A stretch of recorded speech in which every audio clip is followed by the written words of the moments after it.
নমস্কার বন্ধুরা, সমাজ কিচেনে সকলকে স্বাগত জানাই।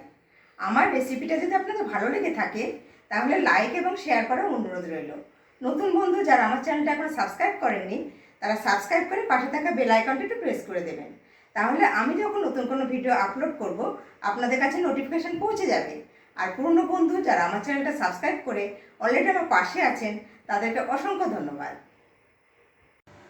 আজকে আপনাদের জন্য বাংলাদেশের একটা বিখ্যাত বনেদি রেসিপি নিয়ে এসেছি, ডিমের শাঁসরাঙা। অসাধারণ খেতে হয় এটা। চলুন দেখে নেবেন রেসিপিটা। প্রথমে আমি ডিমগুলোকে ফাটিয়ে নেব। আমি এখানে 3টে ডিম নিয়েছি।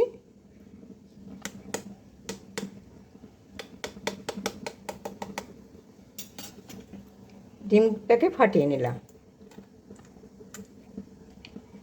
এবার আস্তে করে ডিমের সাদা অংশটাকে আমি বাটির মধ্যে রাখছি।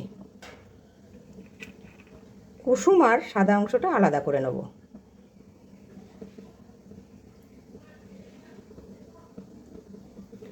এবার ডিমটাকে কুসুমটাকে এবার রেখে দেবো একটা প্লেটে। এইভাবে আমি 3টে ডিমকে এইভাবে কুসুম আর সাদা অংশ আলাদা করে নেব। ডিমের সাদা অংশটায় অল্প লবণ দিয়ে খুব ভালো করে ফেটিয়ে নেব। কড়াতে 1 টেবিল চামচ সাদা তেল দিয়েছি। তেলটা গরম হয়ে গেছে। এবার ডিমের সাদা অংশটা দিয়ে একটা অমলেট বানিয়ে নেব। যেহেতু এর মধ্যে কুসুম নেই সেহেতু দেখুন সাদা ধপধপ করছে।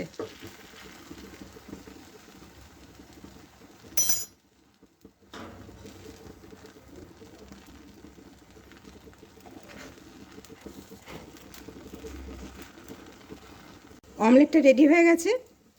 এবার অমলেটটাকে কেটে নেব, ছোট ছোট টুকরো করে কেটে নেব।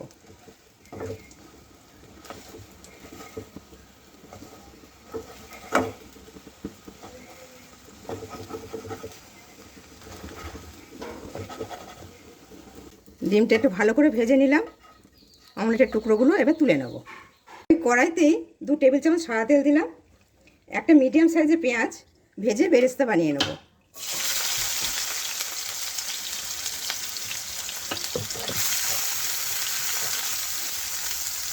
পেঁয়াজটা লাল হয়ে গেছে, এবার তুলে নেব। বেশি ছোটো কন্টেনারে একটা মিডিয়াম সাইজের পেঁয়াজ আর 1 ইঞ্চি পরিমাণে আদা পেস্ট বানিয়ে নেব। পাত্রে 3 টেবিল চামচ টক দই, পরিমাণ মতো নুন আর 1/2 চামচ চিনি খুব ভালো করে ফেটিয়ে নিতে হবে। ওই তেলের মধ্যে গোটা গরম মশলা ফোড়ন দিয়ে দেবো। গোটা গরম মশলার মধ্যে আছে 1 ইঞ্চি দারচিনি, 3টে এলাচ আর 4টে লবঙ্গ। ফোড়নের ভাজা গন্ধ বেরিয়ে গেছে। এবার আদা পেঁয়াজ পেস্টটা দিয়ে দেবো।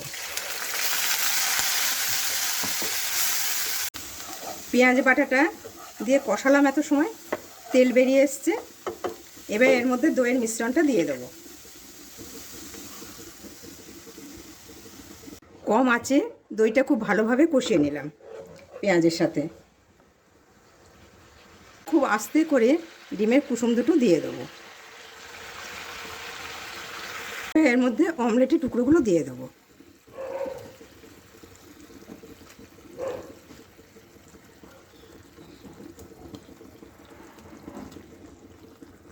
দিয়ে দেবো 2টো চেরা কাঁচা লঙ্কা আর 1/2 চামচ গোলমরিচ গুঁড়ো দিয়ে ঢেকে রাখবো 5 মিনিট যাতে কুসুমটা জমে যায়। 5 মিনিট পর কুসুমটা জমে গেছে। এর মধ্যে দিয়ে দেবো 1/4 চামচ গরম মশলা গুঁড়ো আর যে বেরেস্তাটা আমি করে রেখেছিলাম সেই বেরেস্তাটা ছড়িয়ে দিলাম। আর দেবো 1 চামচ ঘি। 1 চামচ ঘি মিশিয়ে দিলাম। এবার 2 মিনিটের জন্য ঢেকে দেবো কম আছে। 2 মিনিট পর বাদবাকি বেরেস্তাটা আবার ছড়িয়ে দেবো, দিয়ে গ্যাসটা অফ করে দিলাম। আমার ডিমের শাঁসরাঙা রেডি। আবার আসবো নতুন কোনো রেসিপি নিয়ে। সকলে ভালো থাকবেন, সুস্থ থাকবেন। নমস্কার।